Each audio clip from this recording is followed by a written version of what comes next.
નમસ્કાર દર્શક મિત્રો, તહેલકા સુપરફાસ્ટ ન્યૂઝમાં હું જીતેન્દ્ર ભાયાણી આપનું હાર્દિક સ્વાગત કરું છું। રાજકોટ એસટી બસ સ્ટેશન અંદર મુસાફરોના સોનાના ઘરેણાંની ચોરી કરનાર ટોળકીને મુદ્દામાલ સાથે પકડી પાડતી એ ડિવિઝન પોલીસ કુલ 1,02,000ના મુદ્દામાલ સાથે 2ની થઈ ધરપકડ। રિપોર્ટર વિરેન ગણાત્રા। મોરબીની મેડિકલ કોલેજમાં સ્લેબ થયો ધરાશાયી, કાટમાળમાં દબાયેલા યુવકનું કરાયું સફળ રેસ્ક્યુ। તંત્રની લાપરવાહી હજુ કેટલા લેશે જીવ, ચર્ચાતો વિષય।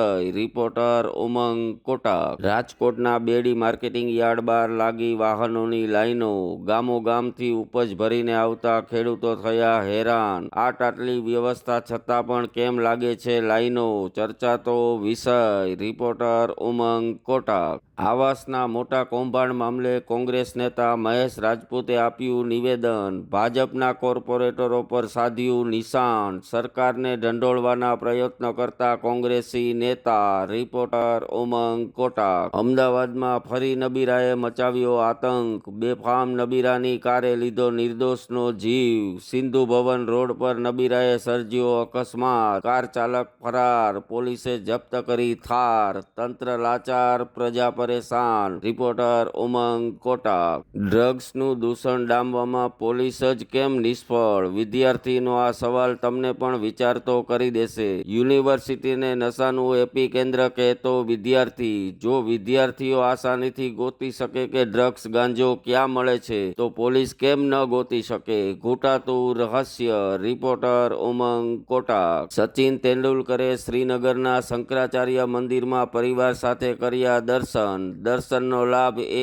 એક દિવ્ય અનુભવનું કથન કરતા સચિન તેંડુલકર। રિપોર્ટર ઉમંગ કોટક। લક્ષદ્વીપ જવું કે દ્વારકા, કામિની જાનીની વાત પર હસી પડ્યા પીએમ મોદી। મોદીજીના અંડર વોટર દ્વારકાના દર્શને સૌ દેશવાસીઓને કર્યા પ્રેરિત, ચર્ચાતો વિષય। રિપોર્ટર ઉમંગ કોટક। ડભોઈ નગરપાલિકાએ 65 વર્ષ જૂની જર્જરિત ટાંકી તોડી પાડી। જર્જરિત આ ટાંકી જો ન તોડાઈ હોત તો ચોક્કસ સર્જાત કોક મોટી દુર્ઘટના, ચર્ચાતો વિષય। રિપોર્ટર ઉમંગ કોટક। પીએમ મોદીએ કાઝીરંગા નેશનલ પાર્કમાં જીપ્સી અને હાથી પર બેસી જંગલ સફારીની માણી મોજ। જીવદયા પ્રેમી મોદીજી આ નેશનલ પાર્ક જોઈ થઈ ગયા ખુશખુશાલ। રિપોર્ટર ઉમંગ કોટક।